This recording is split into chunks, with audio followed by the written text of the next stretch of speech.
Hello and welcome to another episode of Brothers Creed Podcast. We talk about motivation, experiences, and exploring the world around us. We're the Thomas Brothers, and I'm Ethan. And I'm Jared. And today we have an interesting interview with Taren Gesell. He is a triathlete. He's done all different kinds of things. He's a coach. He's an author. He's a YouTuber. He also is a podcaster and a businessman. And we talked to him about the endurance sports. He talks to us about how he swam 27 miles in one event. He said he, started off doing smaller sprints and then eventually did different Olympic distance races and then Ironman distance races, and how he, developed mental toughness as well as the training that goes into that. And then we talk about some of the nuances about what happens during those races and some of the interesting things that he pulled back the curtain for us a little bit and showed us some of the things you might not know about that happens in these races. So it was very interesting, also very motivational. After this episode, you'll probably want to go out and buy that bicycle and get a membership at the YMCA so you can start swimming to go into do your own triathlon. So it was very good. All right, let's get into it. Let's do it. You can't climb the ladder of success with your hands in a pocket. We will not go quietly into the night. They tell me you're a man with true grit. I am the one who knocks. Don't ever tell me what I can't do, ever! That's how winning is done.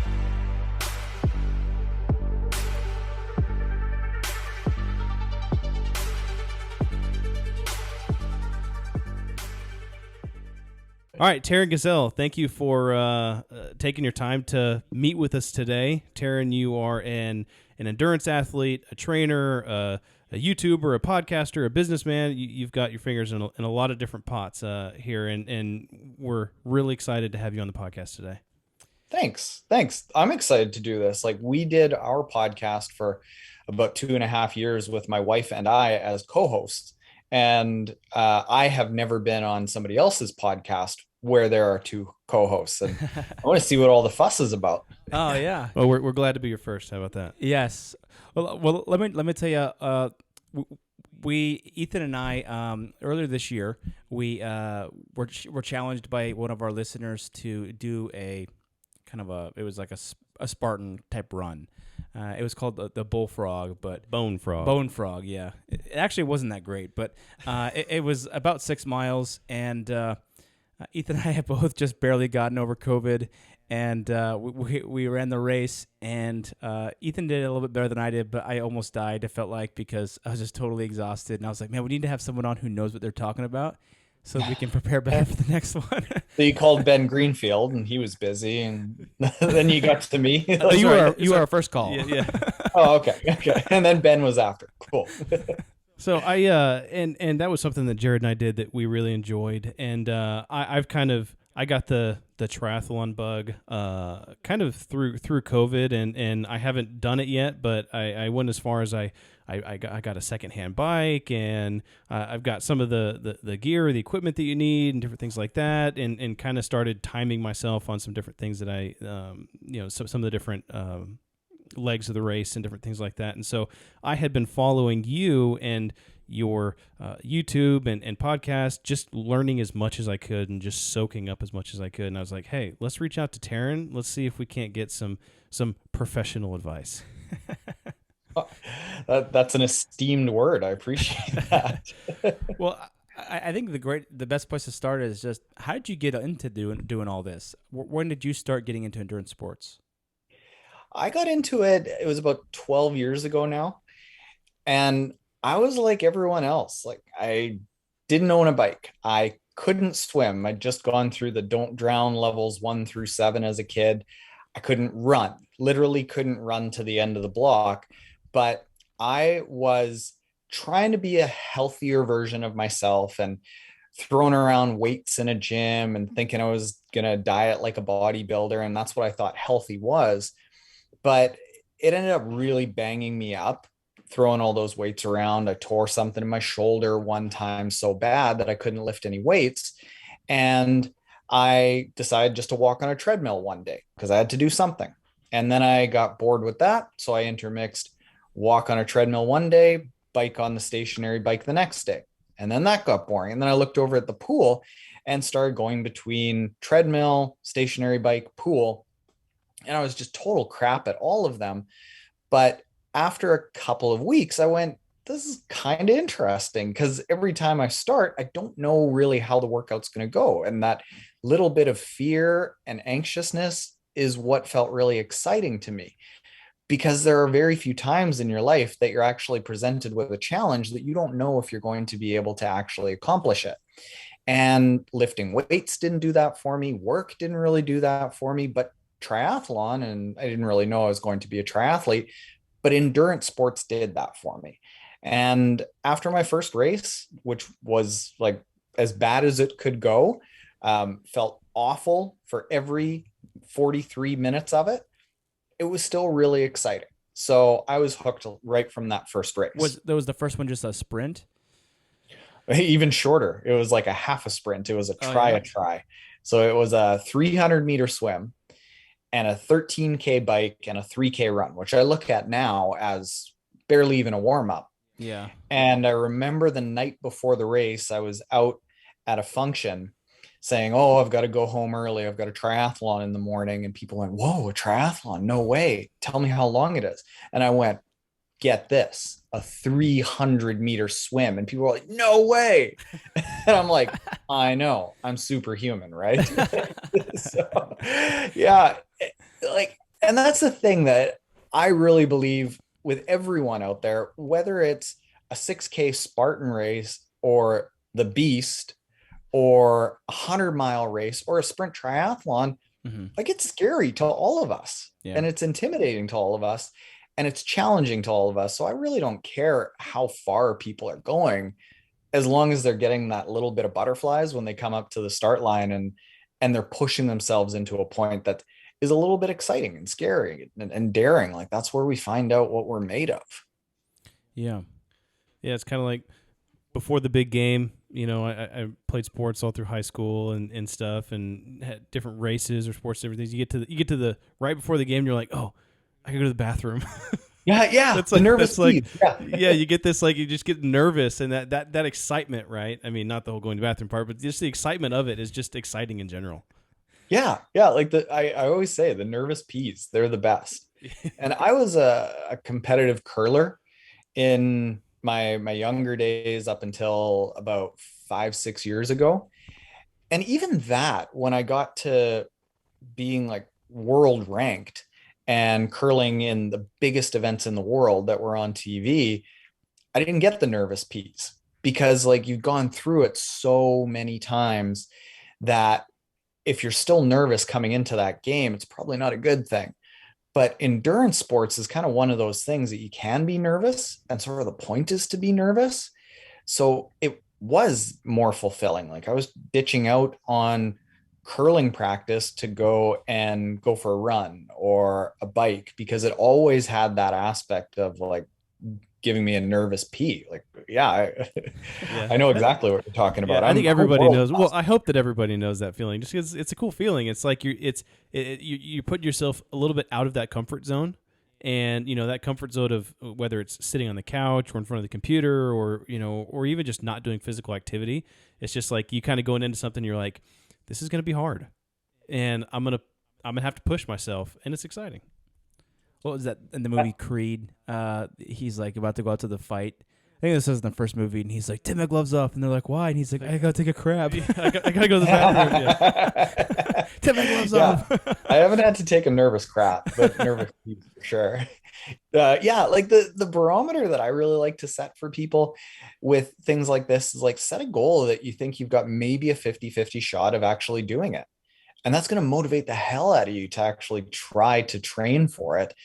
And then maybe by the time you get to the race, it's more like 90-10, but still in your brain, it's 50-50. And that 50-50 feeling when you accomplish the 50-50 part on the good side and actually hit that accomplishment, like, man, does it feel good. So I find it interesting that you went from curling, which is, I feel like, is such a delicate sport, and that, like, there's so many little nuances in how far you push the, you know, I like the hand motion. That's how you gotta be so soft. And then, well, actually, you're going down and squeegeeing then like crazy, right?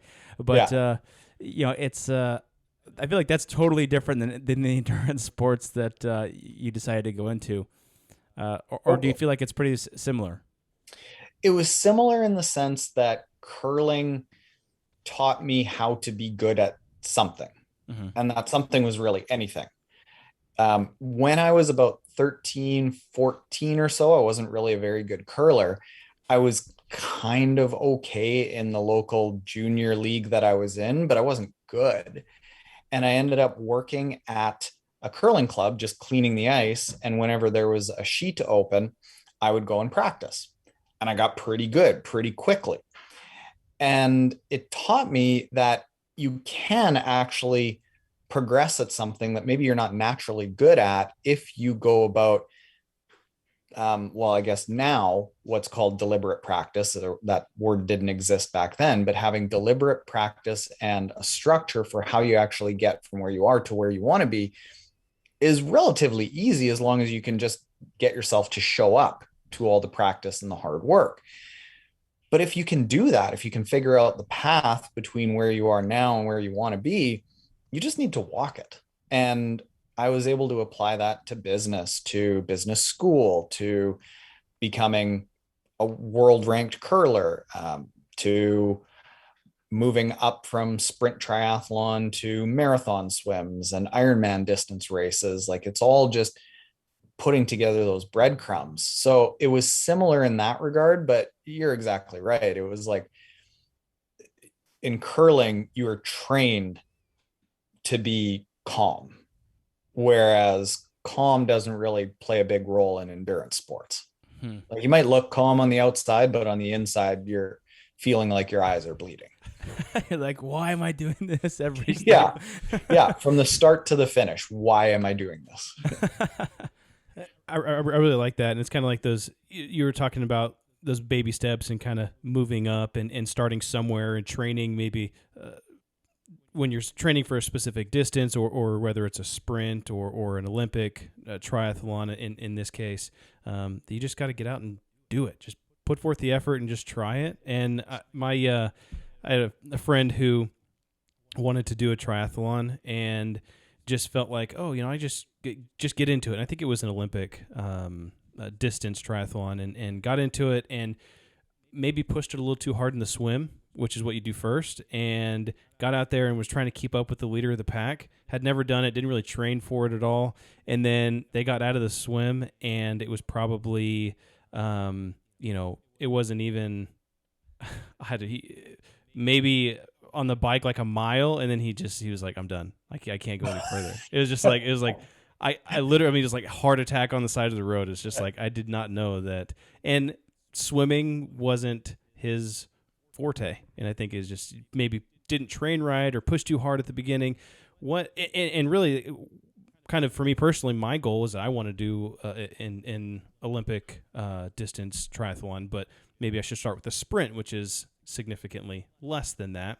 But what would your advice be to somebody like me or listeners out there that want to get into triathlons or specifically, or maybe even just endurance sports? What would your advice be to them? Well, the first thing is literally just to start. And it's a real asshole thing to say, but somebody told me when I was doing that treadmill to the stationary bike to the pool, he was in university with me, and I knew that he was some really good triathlete. I didn't really realize at the time that he was like top 50 in the world for under 21. And I asked him, well, what do you do for triathlon? How can you do it? And he's like, well, you enter and then sign up. You sign up. That's yeah. And I'm like, well, no, like I've got so many questions. Like, dude, everyone does. Like, the first one isn't going to be good. They're probably not going to be good for 3-4 years, but if you want to do it, go in and try. So that is the biggest thing to understand, is that it's scary. It's going to suck. Swimming isn't going to feel good. Everyone thinks, well, I got the bike figured out because I biked everywhere as a kid. No, you don't. Like, it takes a long time to develop those hard, calloused legs, and running sucks for a few months until your body figures out that it's not going to die when you go running. But if you really do want to do it, just keep going through that. Now, if we're going to get a little bit more specific, it's to, in the swim, don't worry about speed. Don't worry about actual swimming. Just worry about getting comfortable in the water and not freaking out. On the bike, just go easy enough that you can go for a long time and gradually push how long you go every single week. And then with the run, keep the intensity super low. Maybe it's a hike. Maybe it's a really low intensity, like easy conversational kind of pace sort of effort. What happens with most people is they go into the swim and they thrash around, they sink, they lose their breath, and they fight the water. What happens in the bike is they think, oh, I've got to go super fast, and they're not going a low enough intensity to actually build endurance. And then what happens in the run is they go too hard and then get injured and feel like crap. So it's really just to ease into it and develop the ability to actually do the task comfortably. And you do that at mostly low intensities, just chilling the hell out. And it's going to be a lot more enjoyable. And you're going to have less of those moments of like, oh my God, this feels like crap. How can I do it? I think Jared can probably agree with this too, but when I first started listening to some of your stuff and wanted to kind of get into triathlon, you're 100% correct. You kind of get like analysis paralysis, and you're like, oh, I need to learn as much as I can before I do anything. And then my wife was like, just sign up for one, and then you paid for it, and then you're going to have to do it because you paid, like you did it. I was like, okay. But it's interesting because some people, like, you think, oh, endurance, and you're like, I'm going to go out for a run. And previously, my idea of going out for a run was, well, I'm going to go and I'm going to run a mile as fast as I can. Like that's my run, right? And so I want to run out and I'm going to push it and I'm going to run like a 7-minute mile. And I'm just like, oh, I'm just completely dead exhausted. And I'm like, man, that was a good workout. And it always just killed me. I was like, I felt completely exhausted. I didn't feel like I got that much out of it. And so I was like, well, I had listened to some of your stuff and learned about kind of this like zone training, right? Heart rate zone training, where you kind of want, 1, 2, and in the different zones, and how that kind of really endurance training and where you build that endurance is in that zone 2, which is a lower heart rate zone. And you just go in slow. And I really tried to start implementing that. And then I would get, 3 miles into a run, maybe 4 miles into a run, and I would feel completely fine, like breathing wise and cardiovascular wise. But then my legs would hurt so bad that it's just like, yeah, it's just like, I was like, I could keep going like with my breath. I'm not that tired, but just like my feet hurt, my legs hurt. I feel like I have bricks. I feel like I have bricks in my shoes. My legs just hurt. I don't know if you have you ever heard anything. Yeah, I mean, it's not really that I have like bad knees or bad ankles or anything like that, but it's just like I just feel like I literally can't go anymore because I feel like my legs weigh 50 pounds each. Maybe it's because you're running wrong. Maybe. I saw something recently.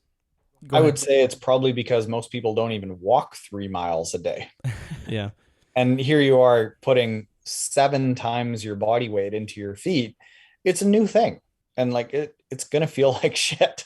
Yeah. It was probably a good 6 to 24 months, I would say, before I actually felt like I could run without feeling like I lost a hammer fight.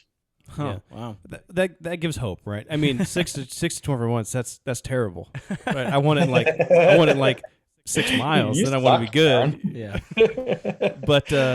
But that's what I was getting at, is that it takes time, right? You got to build that up, and it's just it's hard.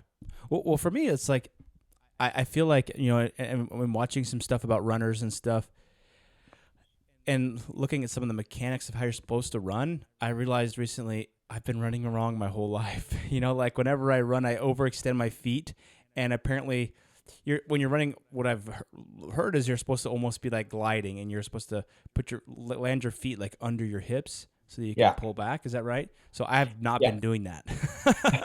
And so I'm like, well, and I have very flat feet too. So I'm like, well, that's, I've just been, just putting my feet out like the longest strides I can, so I've been doing it wrong my whole life. And now I'm like, okay, well, if I learn how to run right, maybe it will be more enjoyable experience.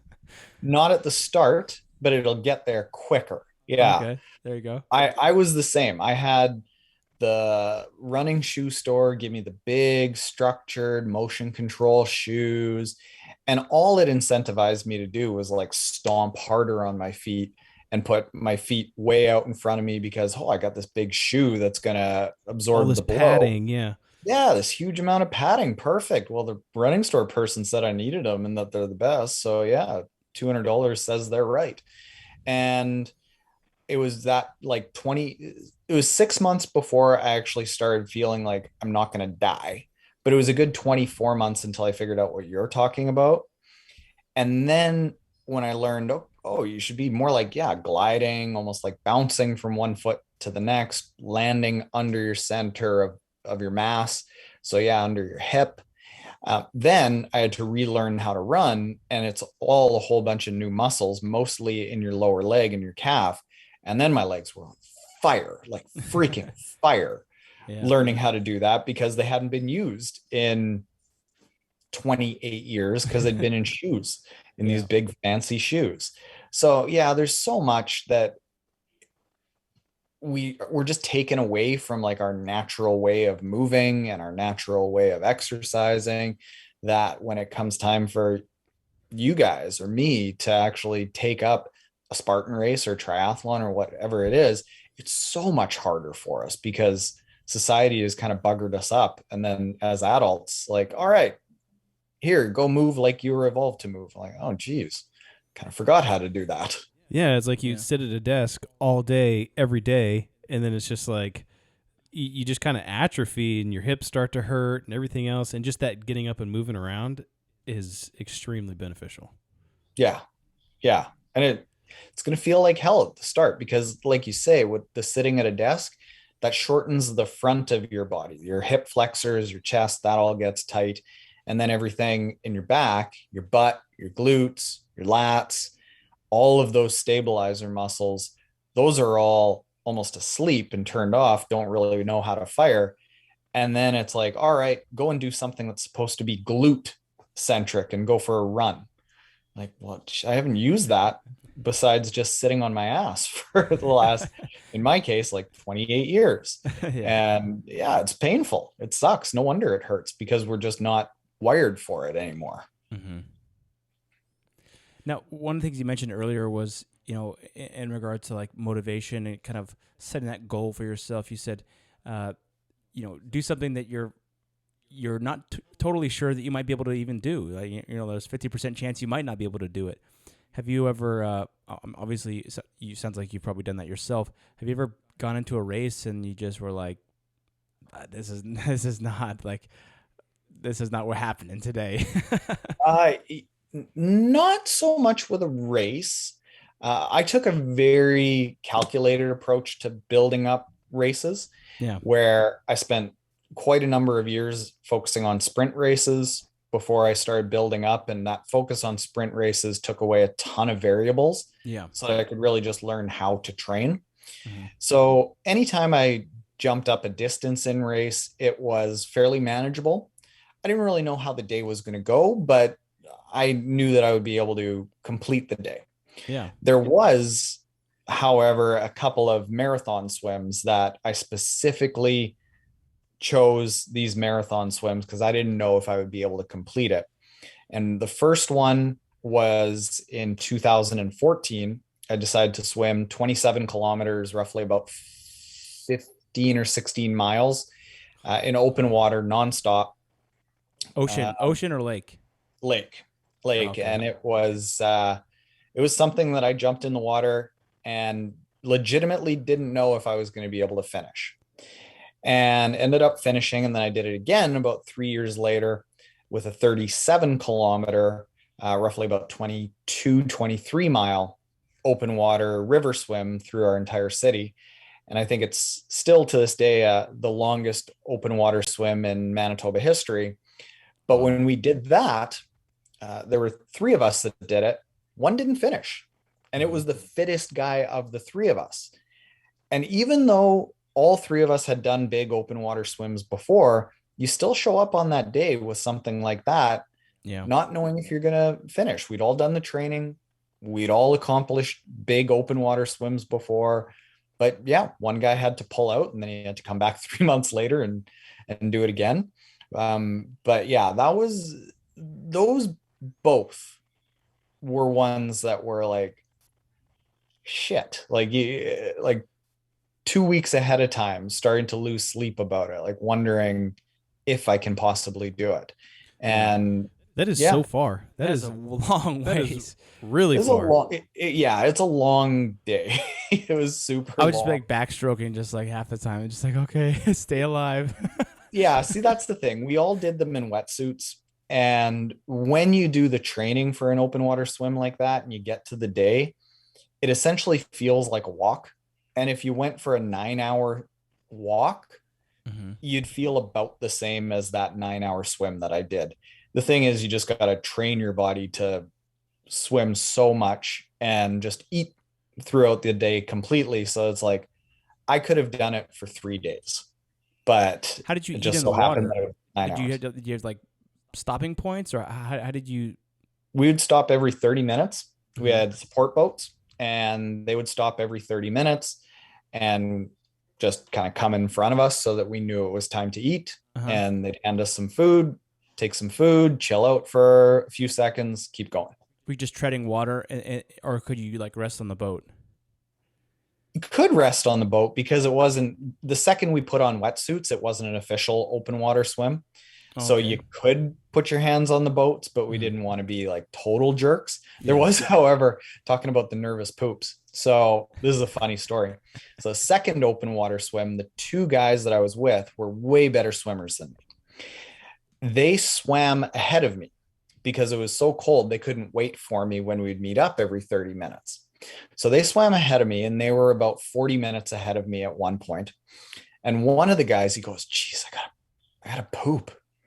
So he did hang off the back of the boat with his wetsuit down, pooped in the water, got his wetsuit back up, takes a few strokes, and then puts his head up and goes, Taren has to swim through that. just in time for you to come up through it. It's on a floater. Yeah. So I hope it's that kind of show that you guys run here. Well, you're talking about freezing cold water. You're not talking about Caribbean, nice warm water. The water you're swimming in is pretty cold, sounds like. This one was, yeah. It went from about 62 degrees Fahrenheit like 2 days before to 52 degrees Fahrenheit the day of. And that's why the third guy ended up pulling out, because he was too fit. Not an issue I have a problem with. He just has no body fat. So with 10K left, he was hypothermic and you just shut down. Oh, wow. Jeez. That's crazy, man. I know that they do races from Alcatraz across the bay. And that would be pretty crazy because there's lots of currents and it's open water. Yeah. Sharks. That one's pretty wild. Yeah, so that one, I think I want to say it's like 3 miles or maybe it's 3K. I can't remember, which would be about 1.8 miles. That one is, super current, crazy. I've heard of people that are swimming fully straight and know they're swimming straight. And then somebody comes and like swims into them backwards because the person is so turned around. Oh, wow. Yeah, that one's pretty intense. The big one with the sharks that people have to worry about out by San Francisco is from the Farallon Islands Inn. I think that's the big one that there was a documentary on that some open water swimmer did. And it's like, it's super cold and there's sharks and the currents are going the wrong way. Both times I did those marathon swims, I'm like, never again. But now I live by the ocean. I'm like, wonder how far that island is. Yeah, exactly.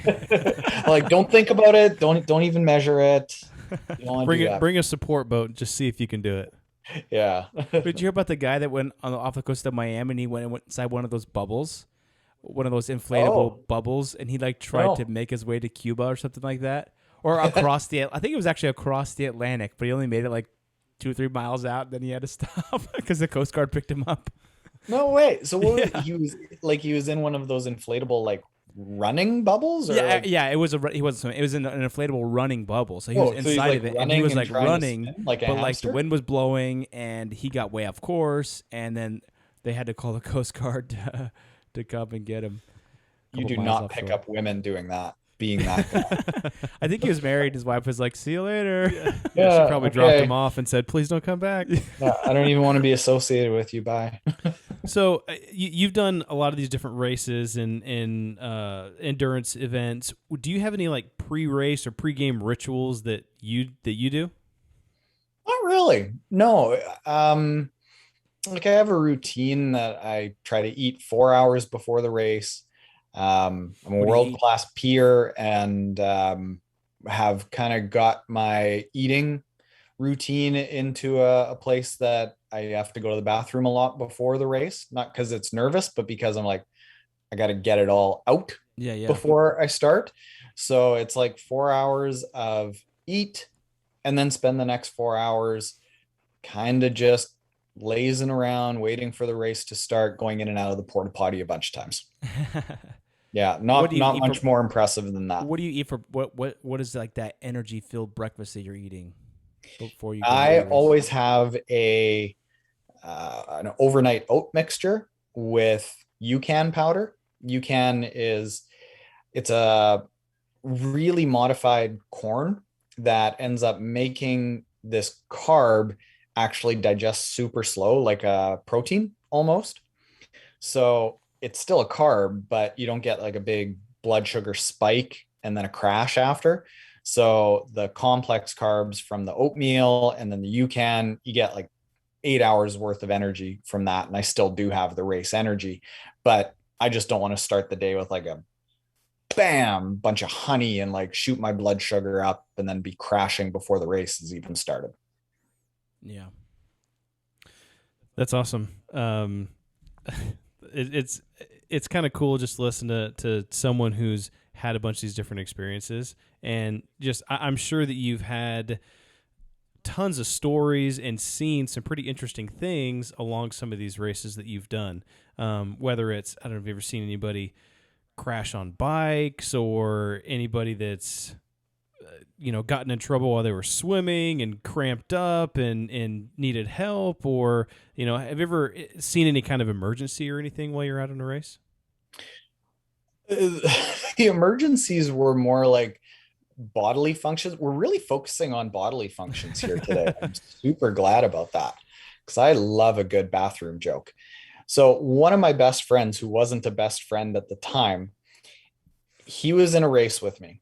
And he's a really loud, laughing, like boisterous kind of guy, but in the most loving, friendly, jovial way imaginable.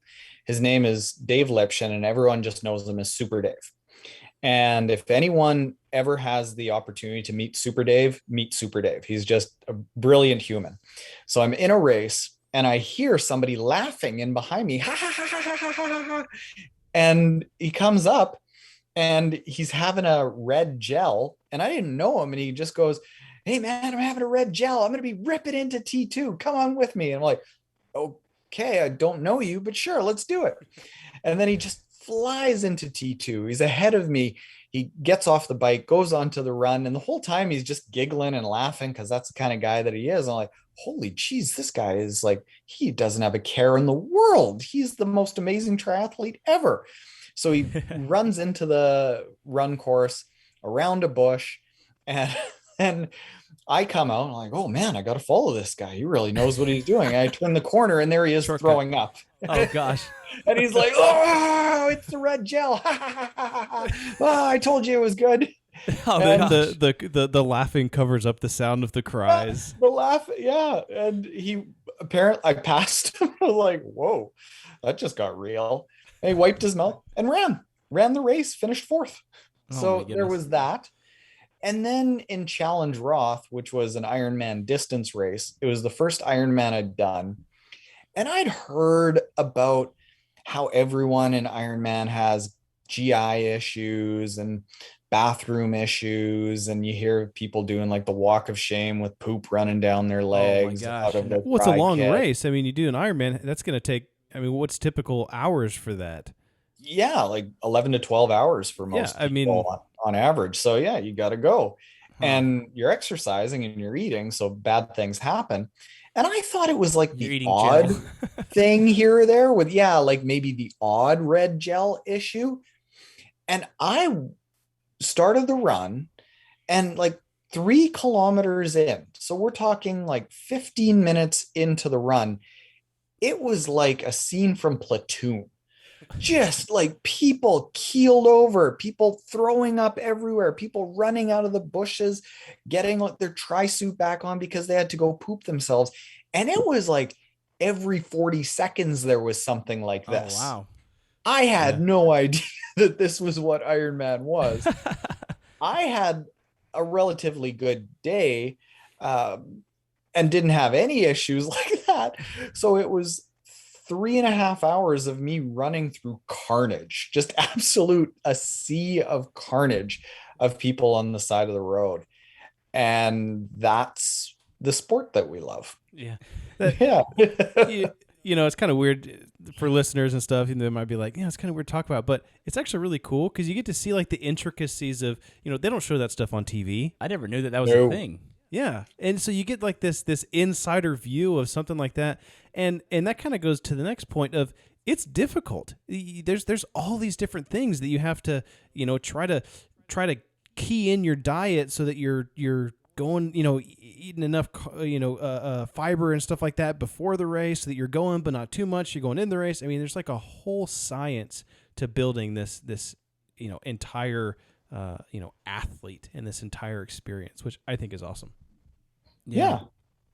Yeah. Like it's much less intimidating once you get into it, but there is a lot to figure out. I mean, we've spent 3 years trying to make our app simple enough that people could actually effectively get in and not need a Bunsen burner and a like science for you do it yourself kit, that people could just open the app and it did all the things for them. But it's like 3 years of work to try to make it so that all of this complex stuff can be simple. Because at the point that I'm at with like 10, 12 years under my belt, it seems really simple, but I forget sometimes that the people who are just getting started might be overwhelmed by it.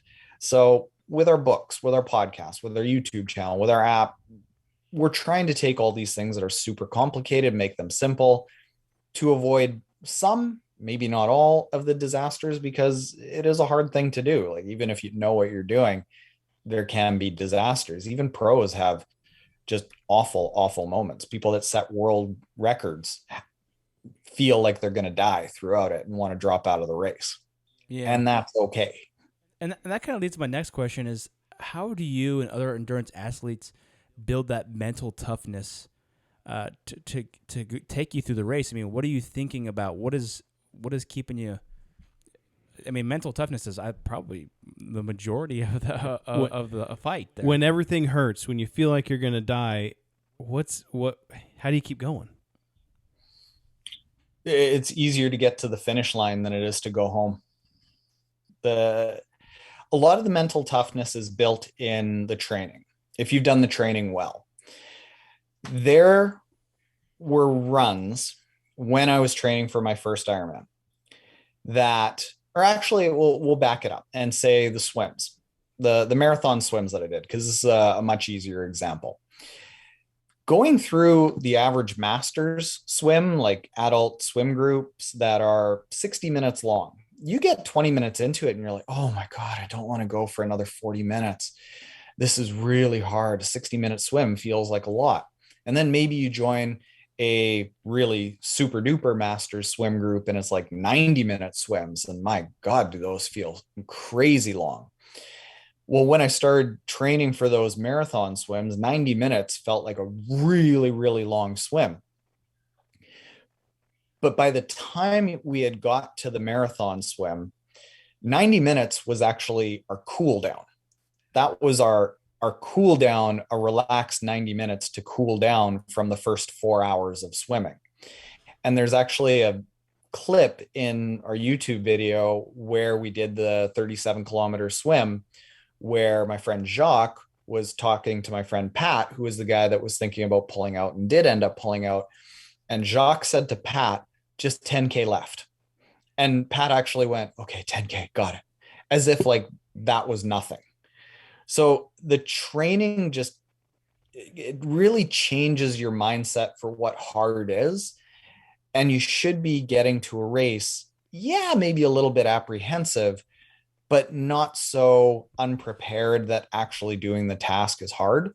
Yeah. So the mental toughness I've always found came from the training, and the training should be designed in a way that you're getting little wins along the way, that you did a big long interval and maybe it was above the race pace that you think you wanted to do. So then when you come into the race, you're like, oh, I did something that was harder than this. Now I just need to chill out, go a little bit easier.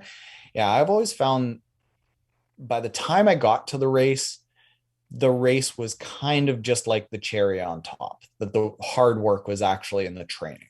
Yeah. Now, when you're actually racing or when you're swimming, are you thinking about the task that you're doing? Like 1, 2, are you counting? Or are you just distracting yourself thinking about something else?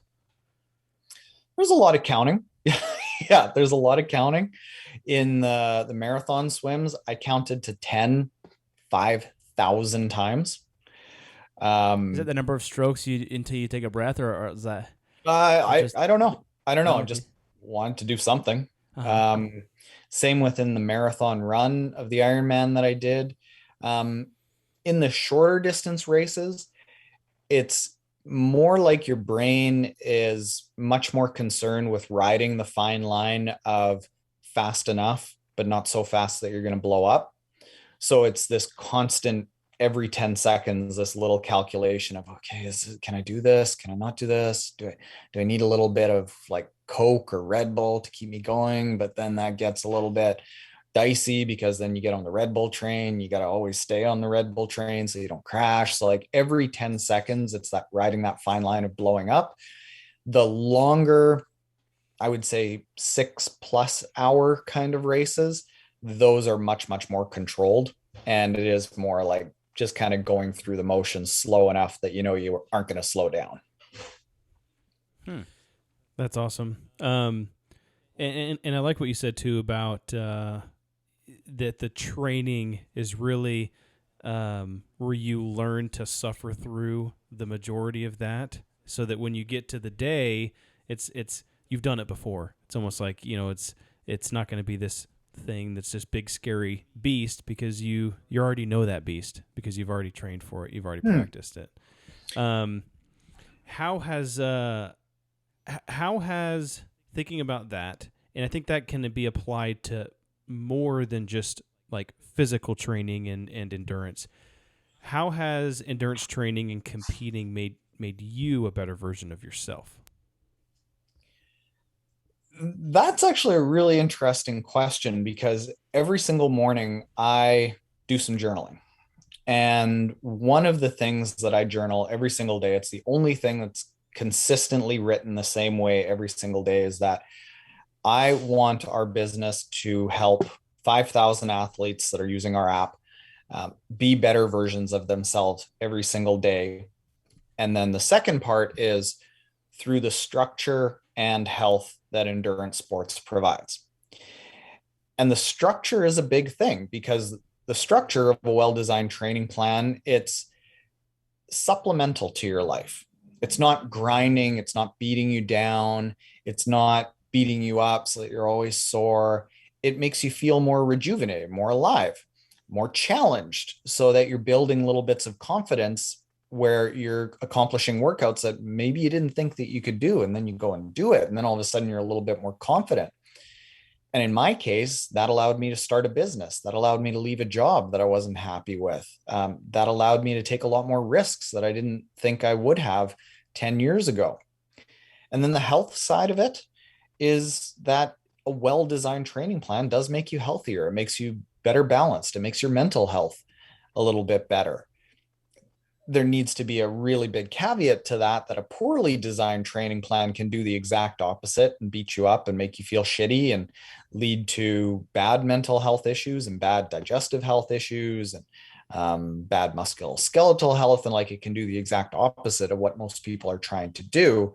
So having a well-designed training plan can make you a better version of yourself in so many ways. I wouldn't have any opportunities that we've had if it wasn't for those first few races where I wasn't doing it because I needed to make a YouTube video. I was just doing it to challenge myself. Yeah, that's good, man. I like what you said. I think that your goal there to help these, was it 5,000 athletes? Is that right? Yeah, that's our next step kind of goal. That's awesome. And like how you said, you write down that in your journal every single day. We do something similar. For my goals every single day, even if they're the same, just keep them top of mind. So I love that, and I like that. Well, I'm intrigued. What do you have? Well, if you want to share any of them. Well, one of them is to be the best father, husband, and a sibling, brother, or that I can be, that I could be. That's one of them. And then, some of them are about the podcast. Yeah, I think one of our Jared and I at the beginning of this year, we had some different people on, and we had a couple episodes about, they were really centered around goals. And obviously we each have our own personal goals, but then we have kind of, podcast goals and different things like that. If this is where we want to see things grow to, or business goals or whatever it may be. And we've kind of both tried to adapt that of constantly every day saying these goals or thinking about or writing down these goals to the point of like, we're going to get there. It's just like helps you reorient yourself every single day on this is what's important. Like whether that's being a dad or for me, it's like, I want to do this investment and I want to keep this in front of my top of mind, or I want to do something every day that's going to help me mentally, spiritually, and physically. These types of things that, for me, it just helps me recenter on what my goals are, my overarching goals are every day, so that I can accomplish that. And so, I'm actually really excited about the new year. I'm always excited about the new year and creating new goals and new New Year's resolutions and stuff. I know a lot of people don't like it because they don't stick to their New Year's resolutions, but if you stick to it, then it's actually really good.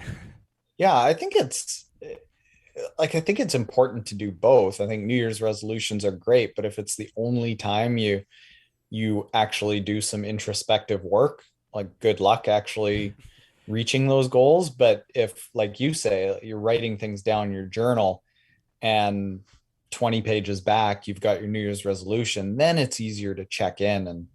And I found daily, or I'd be joking if I said I did it every day, but like probably every second day or 4 or 5 times a week, doing that journaling of like, what are the 3 things I can do today that are going to get me closer to whatever goal I have, whether it's the New Year's goal or the next 3-month goal or the 5,000 people goal. Like, yeah, I think without those like really frequent check-ins, it's hard to get there.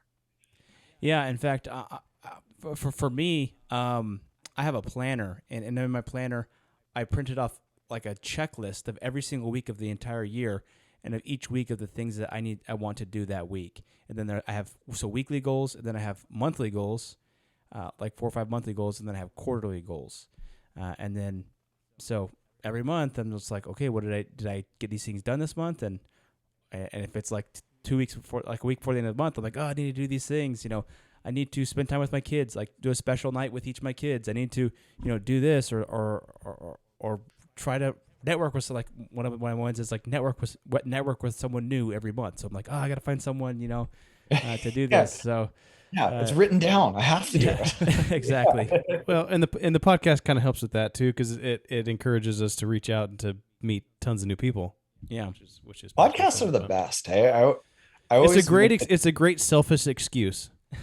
Well, yeah, like if you sat down next to somebody at a wedding and you start peppering them with questions, they'd be like, "Get away from me, you weirdo." Yeah. But you do it on a podcast, and they're like, "Ooh, let me tell you about myself." Exactly. Yeah. So it's like that's so funny because I like to talk kind of deep conversations with people and really get to understand what their life is like, what they hold, what they value, and just like also their experiences, like you're talking about us today. And so, you don't really get a chance to do that when you're out in the wild with folks, because they're like, why are you asking me these deep questions, you know? Yeah. But on Can a we just podcast talk about the setting- weather? Like, come Yeah, on. exactly.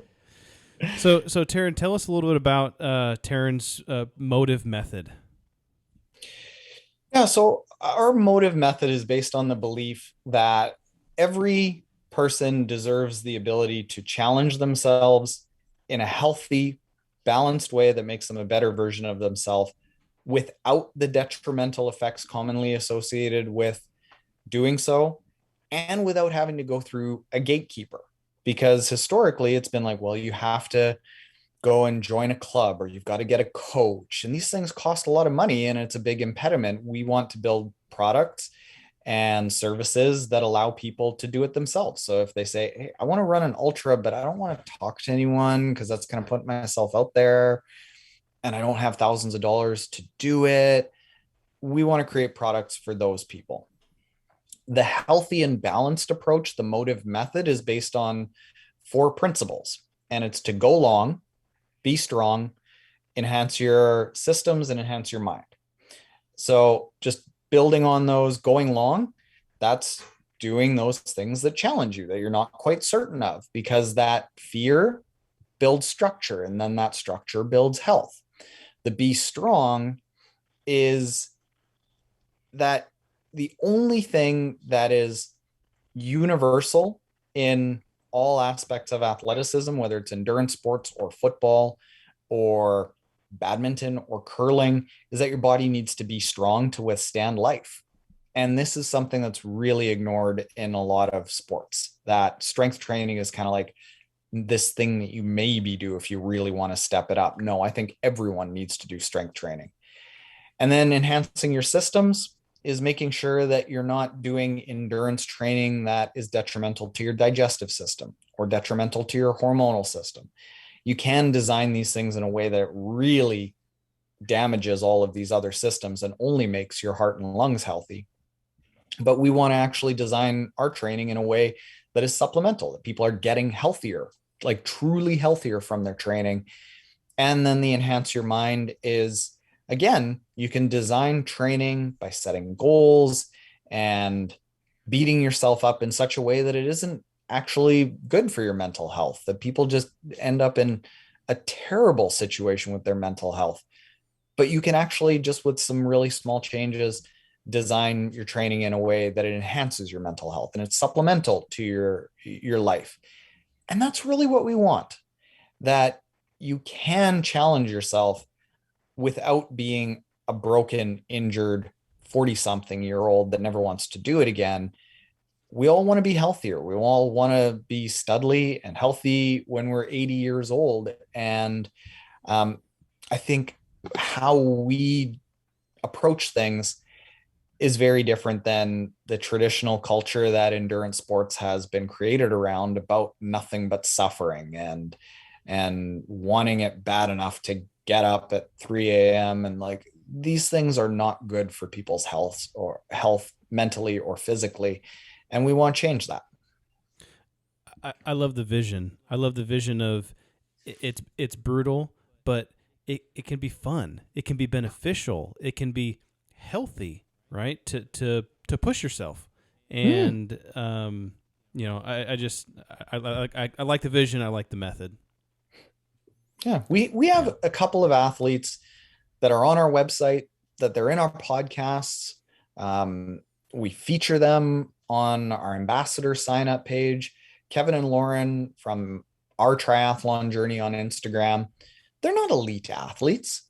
They're out there just there to accomplish it and experience the day, but they're doing it together, and they change workouts and do whatever they want. Like, they don't use our strength workouts. They use their own strength workouts. And I am 100% cool with that, because they know that those things are going to maybe not make their time super elite, but they're going to have a hell of a time crossing that finish line together. And I'm all for that. And that's, I think, what really needs to be more present in endurance sports, that it's not all about, well, what time did you do? Or valuing yourself off, did you PB every single time you stepped up to a start line? Because people really don't care 10 years after they're done these races if they PB'd, but they care about if they did it in a fun way and enjoyed it and maybe did it with a friend. These are things that I think we've got to adopt a little bit more.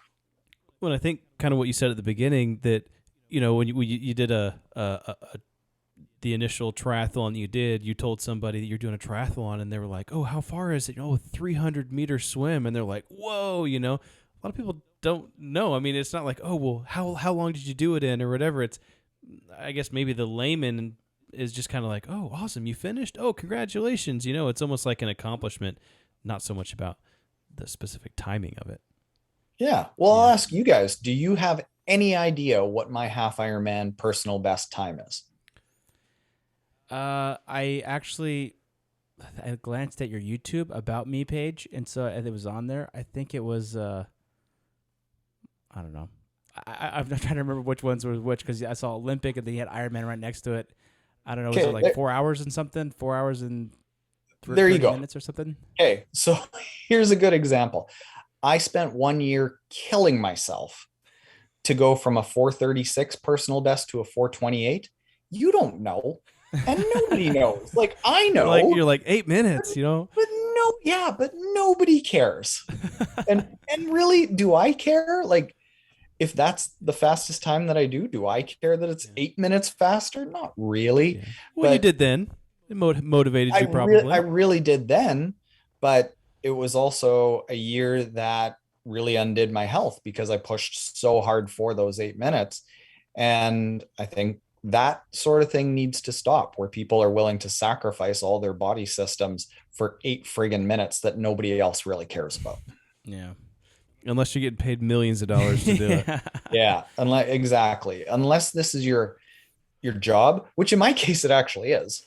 But even at that, like, unless you're a pro athlete where 8 minutes is really going to make a difference, which, let's face it, 99.9% of us aren't. Yeah. Just chill the hell out and enjoy it a little bit more and take care of your body. Yeah. Life lesson. Just chill out and enjoy it a little bit more. Yeah, exactly. Yeah. Love that.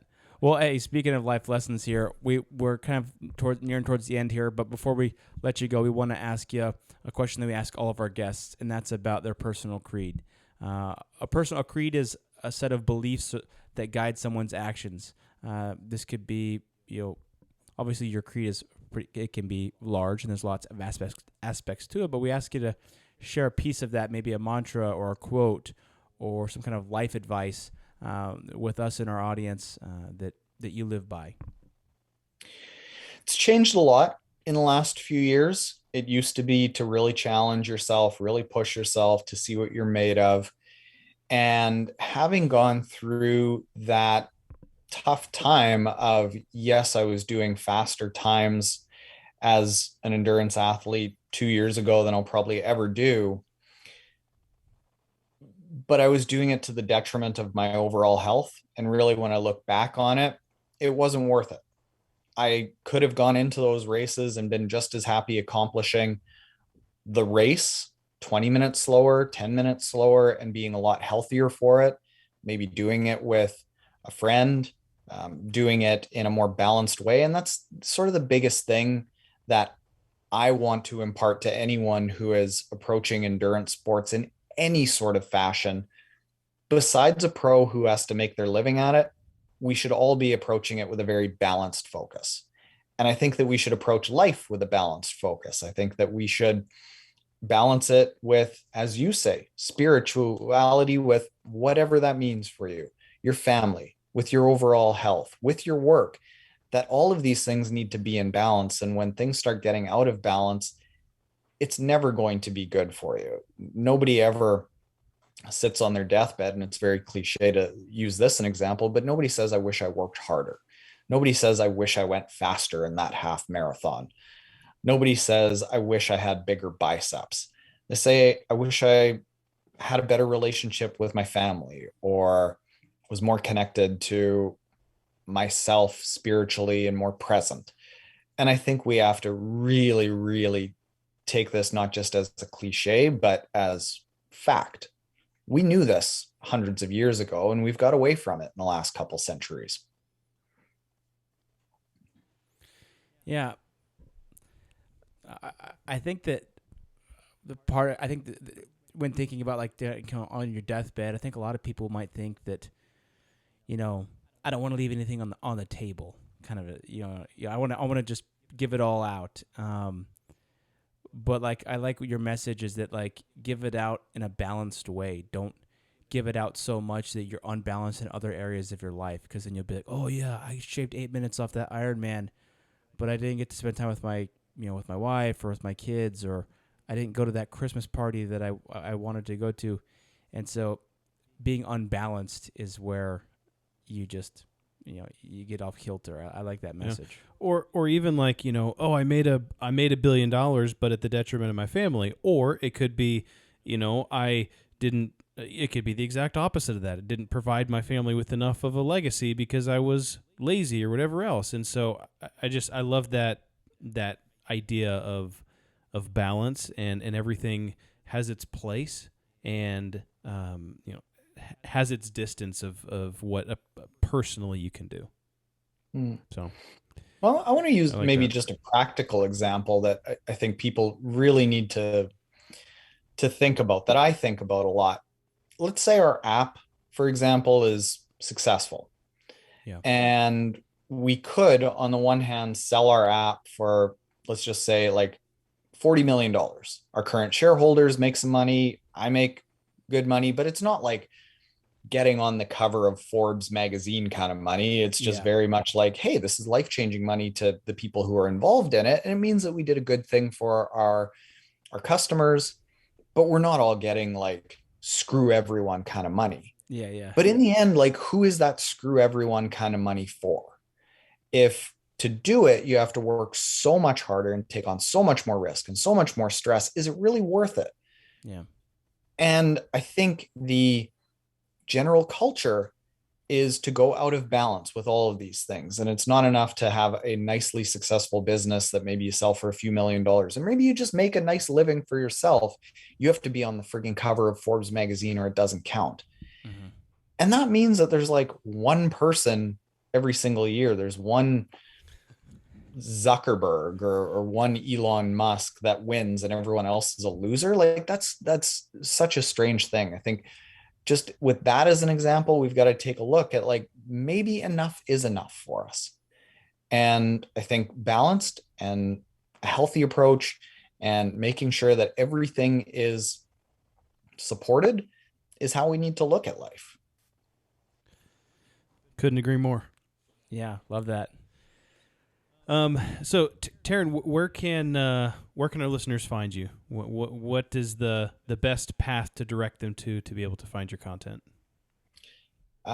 You could search Taren's MOTTIV method, and that would pop up our YouTube page, our podcast, mymottiv.com, and MOTTIV is MOTTIV. That's our businesses page.